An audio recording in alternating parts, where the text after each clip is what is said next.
لله نحمده ونستعينه ونستغفره ونؤمن به ونتوكل عليه ونعوذ بالله من شرور أنفسنا ومن سيئات أعمالنا من يهده الله فلا مضل له ومن يضلل فلا هادي له ونشهد أن لا إله إلا الله وحده لا شريك له ونشهد أن سيدنا ونبينا ومولانا محمدا عبده ورسوله أما بعد فأعوذ بالله من الشيطان الرجيم بسم الله الرحمن الرحيم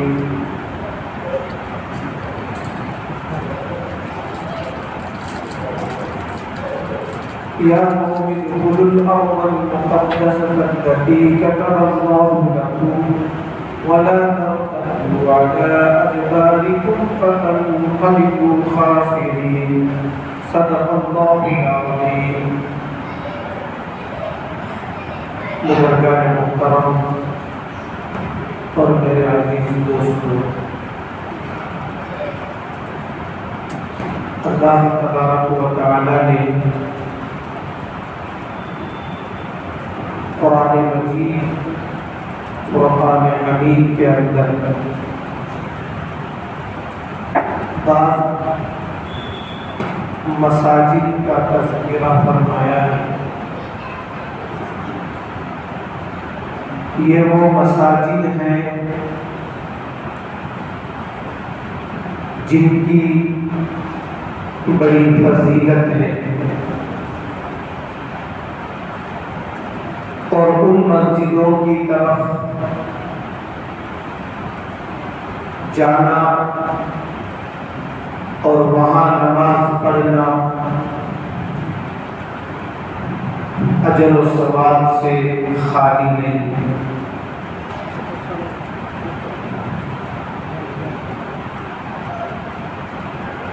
حدیث میں آتا ہے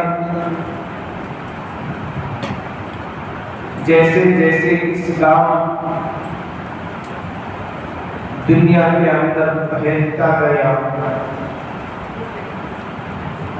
لوگ اسلام کی طرف آنے لگے، تو یہود و نصارہ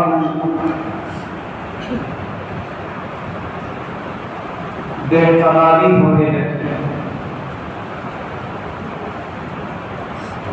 انہوں نے ہر ممکن کوشش کی کہ کسی طرح مسلمانوں کو اسلام کو دنیا سے ختم کر دیا جائے۔ روز اول سے دشمنوں کی یہ کوشش جاری ہے اور آج بھی ہے، اور تا قیام قیامت ان کی یہ کوششیں جاری رہے۔ جتنی باقی قومیں اور مذہبیں ہیں، ان میں سب سے زیادہ اسلام و مسلمانوں سے دشمنی رکھنے والی جماعت یہ یہودیوں کی جماعت ہے۔ اللہ نے قرآن میں فرمایا لَتَجِدَنَّ أَشَدَّ النَّاسِ عَدَاوَةً لِلَّذِينَ آمَنُوا الْيَهُودَ وَالنَّصَارَىٰ، کہ تم اہل ایمان میں سے دشمنی کرنے والے سب سے زیادہ شدید یہودیوں کو پاؤ گے۔ یہ یہود وہ قوم ہے جن پر اللہ نے بے شمار انعامات فرمائی، احسانات فرمایا۔ ان کی طبیعت میں ناشکری اور کفر داخل ہے۔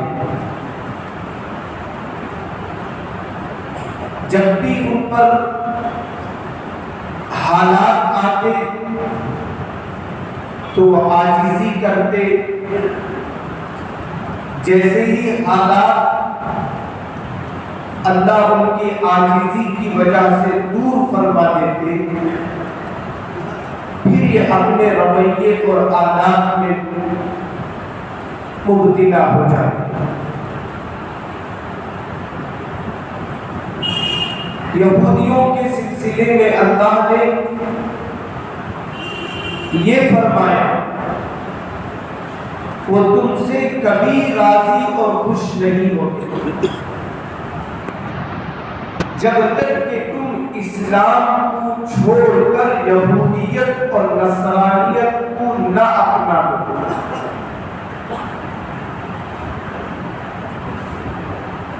اسی لیے نبی کریم صلی اللہ علیہ وسلم نے خدشہ ظاہر فرمایا کہ میری امت پر ایک وقت ایسا آئے گا کہ لوگ یہودیوں کے نقش قدم پر چلیں گے اور ان کے طور و طریقے کو اپنی زندگی میں اپنائیں گے۔ آج ہم جانتے ہیں یہود سے ہم زبانی نفرت کرتے ہیں، لیکن ہماری زندگی کے طور طریقے اگر دیکھیں تو اللہ کے نبی صلی اللہ علیہ وسلم کی وہ پیشن گوئی سچ ثابت ہو رہی ہے۔ آج امت مسلمہ کا طور طریقہ یہودیوں کے طور طریقے پر ہے۔ ہمارا کھانا پینا، ہمارا زندگی کے جو شعبے ہیں، چاہے وہ شادی ہو، چاہے تقریبات ہو، اللہ کے نبی صلی اللہ علیہ وسلم نے جس خوف کا اظہار فرمایا آج امت اس میں مبتلا ہے۔ ان کے طور طریقے کو اپنانے کے باوجود یہود ہمیں بخش نہیں رہتے۔ یہود یہ چاہتے ہیں کہ تم پوری طرح یہودیت اور نصرانیت کو اپنا مذہب بنا۔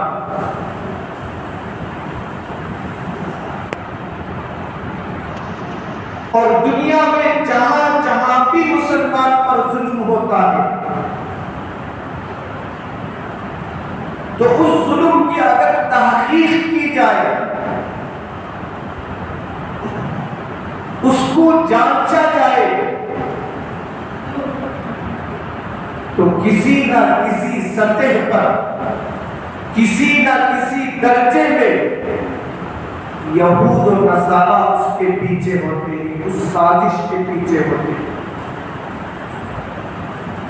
اسی لیے اللہ کے نبی صلی اللہ علیہ وسلم نے فرمایا تم ان کے ہزار طور طریقے کو بھی اپنا دو، وہ تم سے راضی نہیں ہوں گے جب تک کہ تم ان کے مذہب کو نہ اپنا۔ خود حضور اکرم صلی اللہ علیہ وسلم کو ان لوگوں نے شہید کرنے کی سازش رچی۔ ہماری اور تمہاری کیا حیثیت ہے؟ یہود تو وہ قوم ہے وَيَقْتُلُونَ النَّبِيِّينَ بِغَيْرِ حَقٍّ، جنہوں نے نبیوں کو قتل کیا۔ نبی کون ہوتے؟ جو اللہ کے معصوم بندے ہوتے ہیں۔ کبھی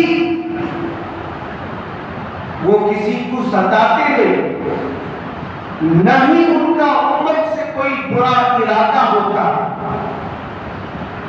نبی پوری امت پر مہربان ہوتا ہے۔ ہر نبی پوری امت کا خیر خواہ ہوتا ہے کہ کسی طرح یہ امت ہدایت پر آ جائے۔ ویسے خیر خواہ نبیوں کو بھی ان لوگوں نے قتل کیا، صحابہ کو قتل کیا، اللہ کے نیک بندوں کو قتل کیا، اور آج تک معصوم لوگوں لوگوں کو یہ لوگ قتل کر رہے ہیں۔ ہم جانتے ہیں اللہ تعالیٰ نے یہودیوں پر ذلت مسلط کر دی۔ خود اللہ قرآن میں فرماتے ہیں ضربت علیہم الذلہ، اللہ نے یہودیوں پر ذلت مسلط کر دی، اینما ثقفوا، وہ جہاں کہیں بھی جائے۔ ایک وقت تھا یہودیوں کو کوئی ملک پناہ دینے تیار نہیں تھا، یہاں تک کہ تاریخ میں لکھا گیا ہے انہوں نے جرمنی میں جا کر کوشش کی کہ کسی طرح اس جرمنی کو یہودی ملک بنا دیا جائے، ان کو وہاں پناہ مل جائے، لیکن ان لوگوں نے بھی وہاں سے انہیں بھگا دیا۔ اللہ کہتے ذلت ہم نے ان پر مسلط کر دی۔ آج بھی یہود دنیا میں ذلیل قوم ہے، کہیں ان کو آج بھی پناہ نہیں ہے۔ اسرائیل کے اندر جو وہ بیٹھے ہیں وہ مسلمانوں کا رحم و کرم کا نتیجہ ہے۔ مسلمانوں نے زمین کا مختصر سا حصہ انہیں رہنے کے لیے دیا، لیکن انہوں نے اپنے مکاری سے، اپنی شاطر دماغی سے پیسوں کے ذریعے مسلمانوں کے زمین خریدتے گئے، اونچی اونچی داموں پر انہوں نے عربوں سے زمین کو خریدنا شروع کیا۔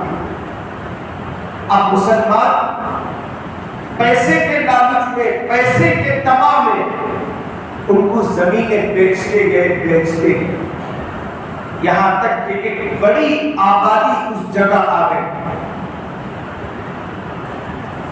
5 یا 7% حصہ ان کو زمین کا دیا گیا، باقی 90% یا 93 حصہ مسلمانوں کے قبضے میں تھا، لیکن مسلمان قوم سے وہ زمینیں خریدتے رہے، یہاں تک کہ انہوں نے بڑا علاقہ آباد کر دیا۔ جب ان کی ایک جماعت بن گئی، ایک طاقت بن گئی، وہاں وہ لوگ اکٹھا ہوئے تو مسلمانوں پر ذرا ذرا سے ظلم کرنا شروع کر دیا اور مسلمانوں کو مسلمانوں سے لڑایا۔ یہی ہماری کمزوری ہے۔ آج ہم یہود سے نہیں لڑتے ہیں، نصارہ سے نہیں لڑتے ہیں، باطل طاقتوں سے ہم نہیں لڑتے ہیں۔ مسلمان اگر کسی سے لڑتا ہے تو مسلمان ہی سے لڑتا۔ اس طرح انہوں نے مسلمانوں کو آپس میں لڑا دیا تاکہ تمہاری طاقت کمزور پڑ جائے۔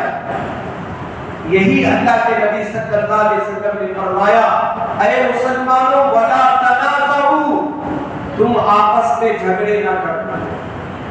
کیوں؟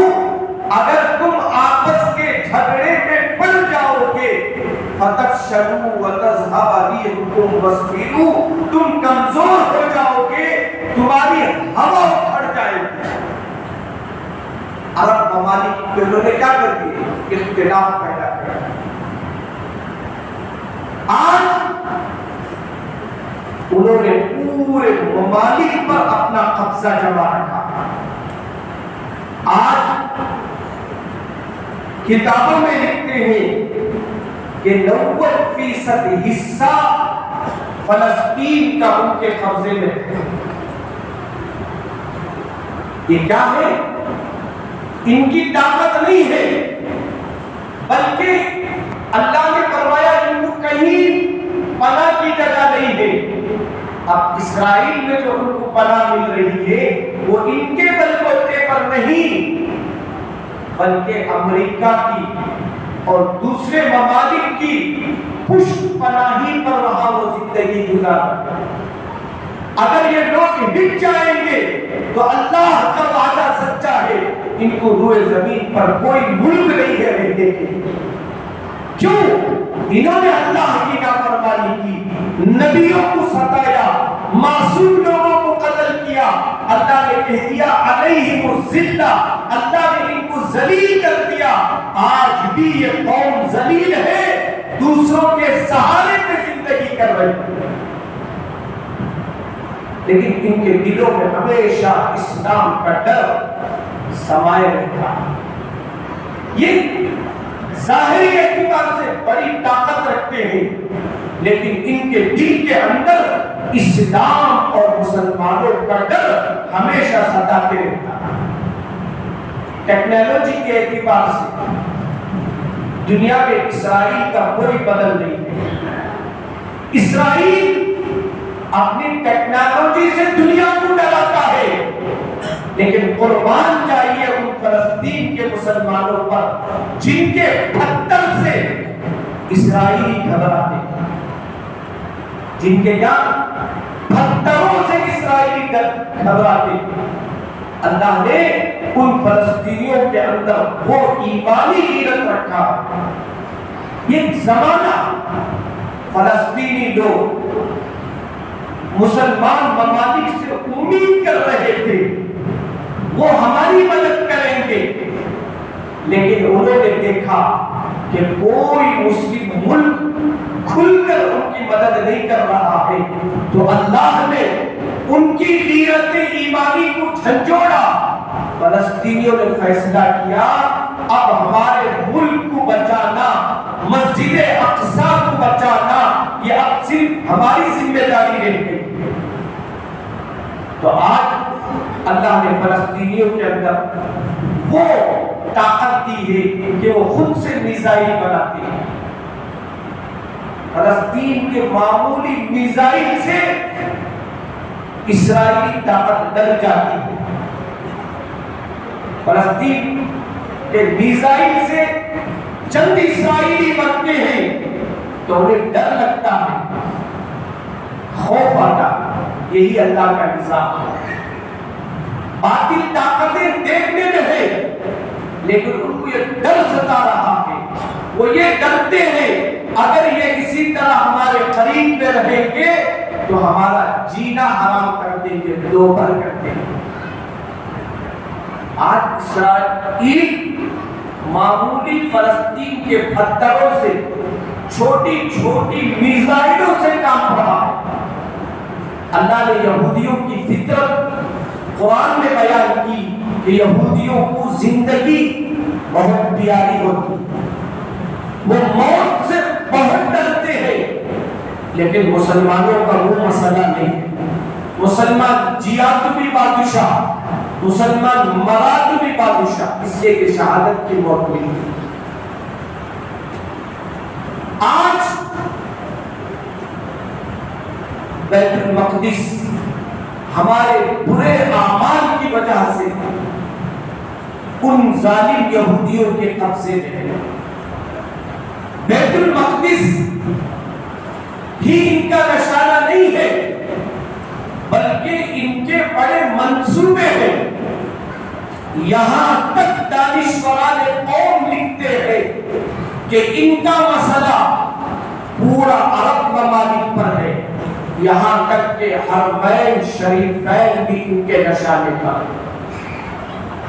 لیکن اس امت کی ذمہ داری ہے باطل طاقتوں کے خلاف کچھ کرو نہ کرو، لیکن بیت المقدس کی تحفظ کے لیے مسلمانوں کو آواز اٹھانا چاہیے۔ اس لیے کہ مکہ مکرمہ اور مدینہ منورہ کے بعد ہمارے لیے بیت المقدس کی سرزمین مقدس ترین سرزمین ہے۔ یہ بہت سے انبیاء علیہ السلام کی پیدائش کی جگہ ہے، بہت سے نبیوں نے بیت المقدس کو اپنا شہر اور وطن بنایا۔ حضرت ابراہیم علیہ السلام بیت المقدس کی طرف ہجرت کی اور اسی کو اپنا شہر بنا دیا۔ حضرت داؤد علیہ السلام بیت المقدس ہی کو اپنا شہر بنا. وہی داؤد علیہ السلام، سلیمان علیہ السلام جو ان کے بیٹے تھے، انہوں ساری دنیا پر حکومت کرتے تھے، لیکن بیت المقدس ہی سے حکم جاری کرتے تھے. وہی حضرت زکریا علیہ السلام رہتے تھے، وہی حضرت مریم رہتی تھی علیہ السلام، وہی حضرت عیسیٰ علیہ السلام پیدا ہوئے. یہاں تک علماء لکھتے ہیں حضرت عیسیٰ علیہ السلام اسی بیت المقدس کے علاقے میں قیامت کے قریب نازل ہوں گے، اسی کو اپنا شہر بنائیں گے. اور وہیں بیت المقدس کے قریب ایک مقام ہے جس کا نام لد ہے، وہاں کانا دجال کو عیسیٰ علیہ السلام قتل کرے. تو یہ سرزمین بڑی مقدس سرزمین ہے. وہاں بہت سے انبیاء کی قبریں ہیں. حضرت موسیٰ علیہ السلام کی قبر وہیں ہے، حضرت ہارون علیہ السلام کی قبر وہیں ہے، اور بھی بہت سے انبیاء ہیں. اسی لیے اللہ نے کہا بارکنا حولہ، ہم نے بیت المقدس کے اطراف بہت برکتیں پھیلا رکھی. اور یہود و نصارہ چاہتے ہیں کہ مسلمانوں کی ساری نشانیوں کو وہاں سے مٹا دیا جائے. ہمارا کام کیا ہے؟ ایسے وقت میں جس طرح ممکن ہو بیت المقدس کی آزادی کے لیے، اس کی حفاظت کے لیے آواز اٹھانا چاہیے. اور علماء جیسے جیسے مشورہ لے کے ان مشورے پر ہمیں عمل کرنا چاہیے. آواز اٹھانا ہمارا کام ہے، ہم کمزوروں کا کام ہے. اصل فیصلہ تو اللہ آسمانوں پر فرمائے. اللہ بس یہ دیکھنا چاہتے ہیں تمہارے اندر اس گھر کی عظمت ہے یا نہیں. اگر ہم آواز اٹھائیں گے تو وہی قصہ ہمارے لیے ثابت ہوگا جیسے حضرت یوسف علیہ السلام کے زمانے میں ایک بوڑھیا کا تھا. کتابوں میں لکھا گیا ہے حضرت یوسف علیہ السلام کو جب مصر کے بازار میں بیچا جا رہا تھا تو یوسف علیہ السلام کی خوبصورتی کو دیکھ کر بڑے بڑی قیمت لوگ لگاتے تھے. تو ایک بوڑھیا بھی یوسف علیہ السلام کو خریدنے کے لیے جا رہی تھی. کسی نے پوچھا کہ اے مائی، تم یوسف علیہ السلام کو خریدنے کی طاقت نہیں رکھتی، تمہارے پاس اتنی دولت نہیں، اتنے پیسے نہیں، پھر کیوں خریدی کے لیے جا رہی؟ تو بڑھیا نے کہا دیکھو یوسف علیہ السلام کے خریداروں میں کل قیامت کے دن میرا نام بھی شامل ہوگا کہ یہ بڑھیا بھی یوسف کو خریدنے کے لیے آئی تھی. بالکل علماء فرماتے ہیں اسی طرح بیت المقدس کی محبت میں ہمیں بھی آواز اٹھانا چاہیے کہ اس کی حمایت میں، اس کے تحفظ میں ہمیں آواز اٹھانا چاہیے تاکہ قیامت کے دن بیت المقدس کی آواز، آزادی کے آواز اٹھانے والوں میں ہمارا نام بھی شامل ہو جائے. آج ان کی کوشش ہے بیت المقدس کی جو مسجد ہے اسے ڈھا دیا جائے. اس کے لیے اندرون اعتبار سے بڑے بڑے منصوبے ان کے جاری ہیں. زمینی سرنگ قائم کیے ہیں تاکہ کسی طرح بیت المقدس کو، اس کی بنیادوں کو کمزور کر کے اس مسجد کو ڈھا دیا جائے. وہاں اپنا جو منصوبہ ہے، ان کا جو مشن ہے اسے پورا کیا جائے. اس وقت امت مسلمہ پر بڑی ذمہ داری ہے کہ وہ ہمارے فلسطینی بھائیوں کے حق میں دعا کرے اور ان کے لیے جیسے علماء کی ہدایت ہو اس مشن پر عمل کرے اور روزے رکھے، استغفار کرے. آج فلسطینی اپنی زندگی اور موت کی لڑائی لڑ رہے ہیں. ہماری ذمہ داری ہے ان کے حوصلے کے لیے دعا کرنا چاہیے. اللہ عز و جل سے دعا ہے اللہ تعالیٰ ان کے قربانیوں کو اللہ تعالیٰ اور ملائے، اللہ تعالیٰ ان کو فتح نصیب فرمائے. اللہ تعالیٰ یہودیوں پر جو ذلت اللہ نے مسلط کی ہے، اللہ ذلت کے ساتھ اللہ تعالیٰ وہاں نکلنے کے کوئی فیصلے فرمائے. وآخر دعواہم الحمدللہ رب العالمین. ساتھ ایک ضروری اعلان بھی ہے، چونکہ آج کل عورتوں میں بڑی بے دینی کی وجہ سے تنظیم جماعت کی طرف سے ہر محلے میں مستورات کا ایک جوڑ رکھا گیا تاکہ ہماری عورتوں کو یہ معلوم ہو کہ ایمان جو اللہ ہمیں ملا ہے، یہ ایمان کتنی بڑی چیز ہے اور اللہ نے ہمیں کس مقصد کے لیے پیدا کیا، ہماری زندگی کا کیا طریقہ ہونا چاہیے۔ یہ آج دینی تعلیم نہ ہونے کی وجہ سے عورتوں میں دین کا شوق کم ہوتا جا رہا ہے، اس لیے تنظیم مساجد کی طرف سے ایک کوشش ہو رہی ہے، ہر محلے میں علماء کے بیانات رکھے جا رہے ہیں۔ اسی طرح ہمارے محلے میں بھی آنے والے 26 تاریخ کو ہمارے متولی صاحب جناب دکو محمد الیاس صاحب کے مکان میں ایک مستورات کا اجتماع ظہر کے بعد رکھا گیا ہے 26 تاریخ کو، جو نوٹس میں اعلان لگایا جائے گا۔ وہاں دیکھتے وہاں 2 علماء آئیں گے جو عورتوں کو ہر اعتبار سے انہوں جو ہے بیان فرمائیں گے۔ ایک عباد صاحب بول کر کشنی انگریز کے مدرسے کے محتمم ہیں، وہ آئیں گے۔ دوسرے ہمارے شہر کے مولانا طلحہ صاحب ہیں، یہ دونوں علماء خطاب فرمائیں گے۔ تمام احباب سے گزارش ہے اپنی مستورات کو 26 تاریخ کے ظہر کے بعد ہمارے متولی صاحب کے گھر بھیجے تاکہ ان کے اندر بھی دین و اسلام کے شعور پیدا ہو۔ اللہ تعالی ہم سب کو اسلام پر زندگی اور اسلام پر موت نصیب فرمائے۔ وآخر دعواہم الحمدللہ رب العالمین۔